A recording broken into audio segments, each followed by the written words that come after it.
আমাদের কিন্তু এখনো পর্যন্ত যুবসাথীর অনেকেরই কোনো রকম এখনো পর্যন্ত টাকা ঢোকেনি। অনেকেরই কিন্তু ইতিমধ্যে টাকা ঢুকে গেছে। অনেকেরই যুবসাথীর এসএমএস আসছে কিন্তু এখনো পর্যন্ত টাকাটা ঢোকেনি। অনেকের অ্যাকাউন্টটা চেক করছো, অ্যাকাউন্ট নাম্বার ভুল দেখাচ্ছে। অনেকের এসএমএস আসছে কিন্তু লক্ষ্মী ভান্ডারের। তো আজকে এই সমস্ত বিষয়ে পরিপূর্ণ আলোচনা হবে। তো ভিডিওটি শেষ পর্যন্ত দেখো।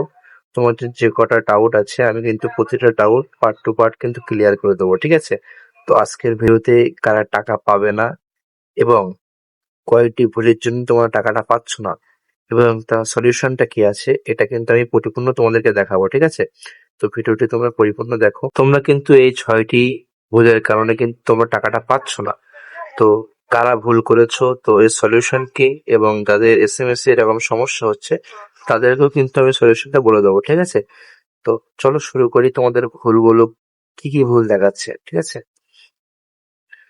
তো প্রথমে যে ভুলটা তোমাদের দেখাচ্ছে, দেখো আমি তোমাদেরকে দেখিয়ে দিচ্ছি। দেখতে পাচ্ছ যুবসাথীর টাকা কাদের ঠকবে না, ঠিক আছে? এখানে লেখা আছে দেখো। তো কারা টাকাটা পাবে না, ঠিক আছে? যারা শুধুমাত্র মাধ্যমে গিয়ে অ্যাডমিট কার্ড জমা দিয়েছিলে তারা কিন্তু টাকাটা পাবে না। মাধ্যমিকের অ্যাডমিনের সাথে কিন্তু সার্টিফিকেট বা মার্কশিট দেওয়া দরকার ছিল। যারা শুধুমাত্র অ্যাডমিট কার্ড জমা দিয়েছিলে যুবসাথীর ক্ষেত্রে তারা কিন্তু টাকাটা পাবে না, ঠিক আছে? মাধ্যমিকের অ্যাডমিটের সাথে তোমাদের সার্টিফিকেট এবং মার্কশিটটা দিলে তারপরে কিন্তু এটা অ্যাপ্রুভ হবে, ঠিক আছে? শুধুমাত্র যারা অ্যাডমিট দিয়েছিলে তারা কিন্তু এখানে অ্যাপ্রুভ করতে পারবে না। দ্বিতীয় নাম্বার বলছে দেখো, দ্বিতীয় নাম্বার কারা টাকা পাবে না? যারা লক্ষ্মী ভান্ডার পান তাদের টাকা ঢুকবে না।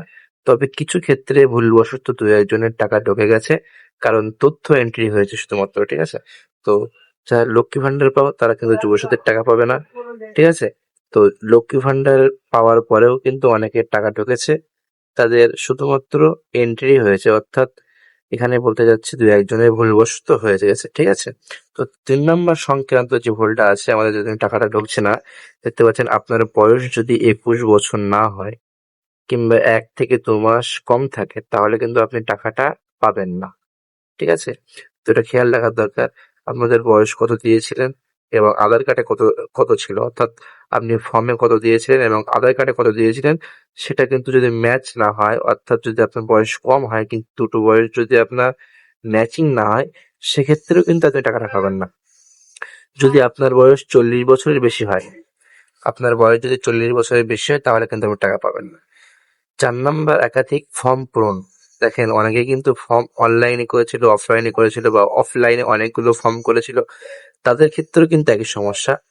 তারাও কিন্তু টাকাটা পাবে না, ঠিক আছে? তারপরেই এখানে লেখা আছে দেখো, যাদের এই সমস্ত ভুল অর্থাৎ নামের ভুল, অর্থাৎ ডেট অফ বার্থের ভুল বা যদি কোনো ভুল ত্রুটি ফর্মে হয়ে থাকে তারা এডিট অপশন কিন্তু দেওয়া হবে, ঠিক আছে? এডিট অপশন জন্য অপেক্ষা করতে হবে। এডিট অপশন দিলে আপনাকে ফর্মটা এডিট করে ফের জমা দিতে হবে, ঠিক আছে? এটা কিন্তু এটা খেয়াল রাখতে হবে। তো ৫ নাম্বার বিষয় যেটা হলো, বর্তমান কোনো যাচাই কারণ ভেরিফিকেশন হচ্ছে না। অর্থাৎ বর্তমান এখন কোনো আর ভেরিফিকেশন হচ্ছে না। এখন কিন্তু বন্ধ আছে সেটা। সরাসরি অনুমোদন অ্যাপ্রুভাল না দিলে শুধু তথ্য এন্ট্রি করা হচ্ছে। এন্ট্রি হলেই টাকা পাওয়া যাচ্ছে, ব্যাংক যদি তথ্য সঠিক হয়। অর্থাৎ এখন কিন্তু কোনো ভেরিফিকেশন হচ্ছে না।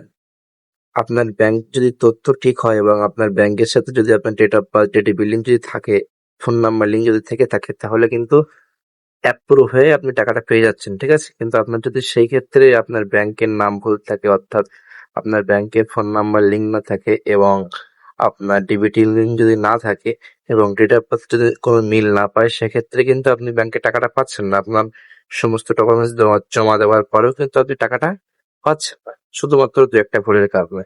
তো ৬ নাম্বার যে আপনার সমস্যাটা আছে দেখতে পাচ্ছেন, সবচেয়ে বড় সমস্যার কথা বলা হচ্ছে এখানে, phone number, bank account number. এই দুটির ভুলের কারণে কিন্তু সবচেয়ে বেশি টাকা আটকে যাচ্ছে। তো এই দুটো যারা ভুল করেছেন, অনেকের ফোন নাম্বার ভুল করেছেন, অনেকে অ্যাকাউন্ট নাম্বার ভুল করেছেন। অর্থাৎ আপনার অ্যাকাউন্ট নাম্বার একটা লিঙ্ক আছে নাম্বার, আপনি অন্য নাম্বার দিয়েছেন।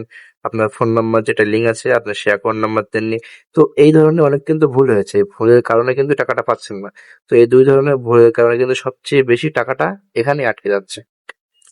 তাই অযথা অপেক্ষা না করে সঠিক তথ্য দিয়ে আপডেট করার জন্য অবশ্যই কিন্তু খুব তাড়াতাড়ি এডিট অপশন দেওয়া হবে।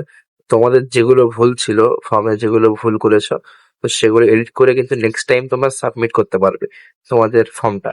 তো নেক্সট টাইম একবার তোমাদের কিন্তু এই সুযোগটা দেওয়া হবে যে তোমরা এডিট করতে পারবে ফর্মের ভুল ত্রুটি, এবং নেক্সট টাইম তোমরা সাবমিটও করতে পারবে, ঠিক আছে? ইতিমধ্যে কিন্তু ভোটেরও ঘোষণা হয়ে গেছে। তো ভোটের আগে টাকাটা দেবে কি দেবে না এটাও কিন্তু মুখ্যমন্ত্রী বলে দিয়েছেন। তো মুখ্যমন্ত্রী কি বলেছেন আমি তোমাদেরকে পাঠ্য করে শোনাচ্ছি, তোমরা শোনো। মূলত বাংলা যুবসাথী প্রকল্পে ১৩,০০০ টাকা করে দেওয়ার কথা জানানো হয়েছিল। বলা হয়েছিল আগামী ৫ বছর বেকার যুবকদের এই আর্থিক সাহায্য করা হবে। ২১ থেকে ৪০ বছর এর আবেদনকারী করতে পারবে। অর্থাৎ ২১ থেকে ৪০ বছর পর্যন্ত আবেদনকারীরা আবেদন করতে পারবে, ঠিক আছে? তো ৪০ বছরের ঊর্ধ্বে গেলে কিন্তু তারা আবেদনটা করতে পারবে না। তবে এই আর্থিক সাহায্যের জন্য বেশি কিছু শর্তের কথা ঘোষণা করা হয়েছিল। যখন প্রকল্পের কথা ঘোষণা করা হয়েছিল তখন জানানো হয়েছিল এপ্রিল থেকে এই আর্থিক সুবিধা পাওয়া যাবে, ঠিক আছে? কিন্তু এর মাঝেই ধর্মতলা প্রতিবাদ মঞ্চ থেকে মমতা জানিয়েছিলেন ৭ মাস থেকে টাকা ঢুকবে।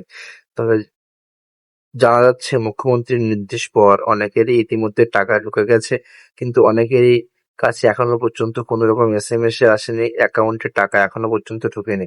তো এই সমস্যা দ্রুত মেটানোর জন্য নির্দেশ দিয়েছেন আমাদের মুখ্যমন্ত্রী মমতা বন্দ্যোপাধ্যায়। অর্থাৎ যাদের এখনো পর্যন্ত পেন্ডিং এ পড়ে আছে, টাকাটা এখনো পর্যন্ত ঢোকেনি, মমতা বন্দ্যোপাধ্যায় কিন্তু ইতিমধ্যে এই সমস্যাটা মেটানো কিন্তু অলরেডি বলে দিয়েছেন। সুতরাং আশা করছি খুব দ্রুত টাকাটা ঢুকবে, এ নিয়ে কোনো চিন্তার বিষয় নেই। সমস্যাগুলো আমি বললাম, সেই সমস্যাগুলো যদি থেকে থাকে তারা কিন্তু এডিটের অপশন পাবে, অর্থাৎ কিছুদিন পরেই কিন্তু তোমাদের সংশোধনের অপশন দেওয়া হবে, তোমরা কিন্তু সংশোধন করে নিতে পারবে, ঠিক আছে? তো আজকের ভিডিওতে এতটুকুই। যদি ভিডিওটি ভালো লাগে অবশ্যই একটা লাইক করবে এবং সাবস্ক্রাইব করবে।